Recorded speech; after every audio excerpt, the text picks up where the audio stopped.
My first business was a record store. I opened a record store. Is that right? Yeah. What was this at? In Stockton, called the House of Music. Because I don't know if you remember, we had the House of Music on Bancroft in 78. I do remember House of Music. There's been a couple House of Music though, right? Because Dwayne Wiggs, I think, was doing something that was downtown. What was that? That was the name of his album, I think. That was the name of his album. The House of Music was the actual House of Music. For those that don't know, it was on like 79th and Bancroft, across the street from where Stop and Go used to be, kind of diagonal. Yeah. And House of Music was kind of like a record store, porn rental / puffin stuff.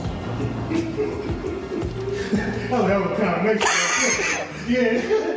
I mean, that's what it was. Yeah. You go in as a little kid, because I grew up on 78, you know what I mean? Right around the corner from a Royal Park. So we'd go through a Royal, cut through the creek, come through the back and Stop and Go, shoot across Bancroft, we hit House of Music. That's where I get my 45-inch records from. And when you first walk in, you smell incense. You know, back then, we didn't have Febreze. We had incense.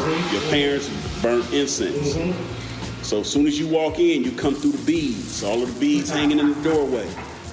You come through them beads, and then as soon as you come in, if you look to the right, it was some more beads. That was the porno VHS rental section that we couldn't go in, but we just look at the black light posters with the naked ladies and the signs, the Libra, the Scorpio, and all the different positions. Like, oh, look at that. So that was kind of for the hood. When you grew up in that hood, the House of Music was our record store. Everybody, you know, from our parents, that's where they went to go get all of their music. You go get incense, I get porn, rental VHS tapes. That was the spot. How old you at the time? Oh, shit. I remember House of Music shit. 7, 8, on up. 7, 8 years old. Yeah. And then what that was, but that combination wasn't what you took to Stockton. It was just record. I just took the name. Yeah, I just took the name. And I think that's, you know, Dwayne Wiggins, I want to say they stayed over in that area of where House of Music was. I stayed on the other side of Royal, on Wells Street.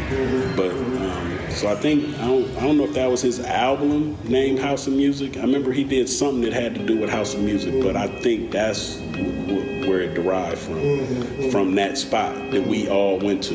Because that was like the neighborhood record store. Sure. So I moved to Stockton, and I opened it on Stockton on Wilson Way, and it's on Wilson Way.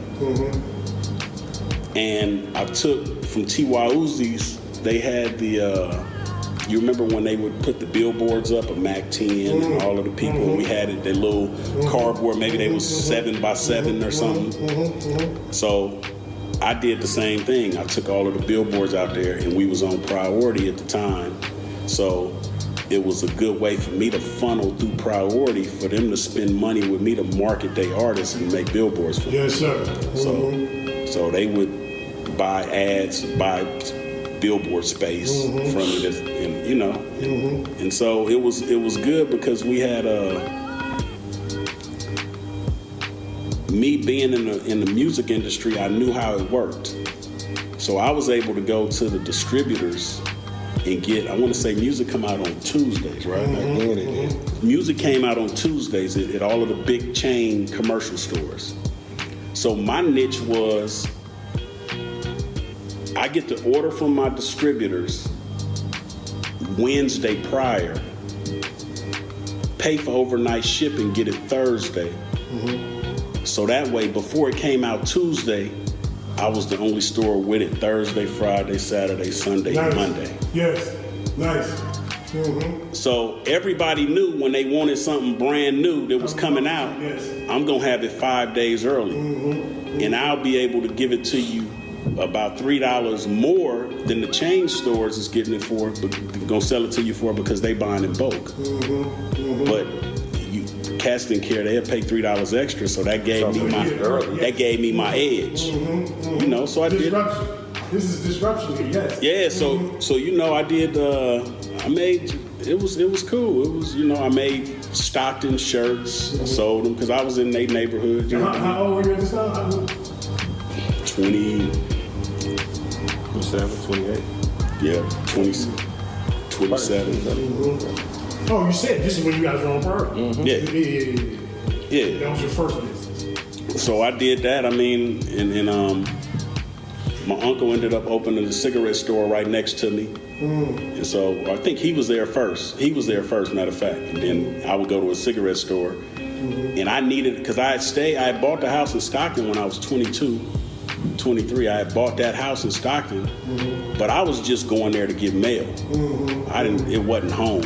It was just like, hey, y'all want to go kick it? And it was my first time. We grew up in Oakland, a 900 square foot house. You know what I mean? So now I got a garage. I got a hot tub. So you know me, and I ride out. Come on, man, let's go. How you come out? Yeah, we're gonna go kick back in the hot tub.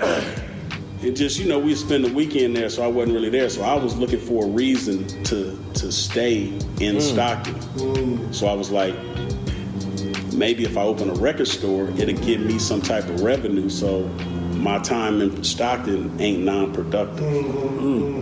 Because sitting in the house at that time with the hustle mentality we had, that was non-productive. Yeah, that's every day is in the red. So yeah, that was the first business I opened. Then in 2003, I got my real estate license. When real estate dried up in 2007 and everything crashed, I started a automobile transport company. So the automobile transport company I opened in 2007, which I'm V White Auto Transport. Nice. So I'm doing both. Now to this day, they both still. I'm still doing real estate, Florentero Real Estate, and then transport. My transport company is still running. I help a lot of guys. I know a few guys that got out of prison after 10, 12 years. I teach them how to drive, give them all of the study shit to get their permit. Nice. They go in there, go in the DMV, you take your test and get a permit just like a car. You take the written test, and then after they get the permit, they get back in the truck with me and I teach them how to drive. And once they learn how to drive, we go make a set appointment at DMV. They take tests in my trucks at DMV and get their license. So then once they got their license, they worked for me for a couple years, and then they became owner operators, and I did a owner financing my trucks and trailers to them, so that they could become business owners. And then now they go get a business license, they pay for all the maintenance, the DOT number, all of the shit that comes with being an owner of a trucking company. And now they can do the same thing you do. So now they do the same thing I did, and and then I become just a broker, and they get 75%, 80% of the take, and I get 20%. And everybody's making them in. Everybody happy. And so, that's I do that, and then I'm a equipment operator, heavy equipment operator too. So. Oh, okay. Nice. And that's just, and all of those string together is that's life. Yeah. Exactly. Like you said, it's making a way for your kids. Right.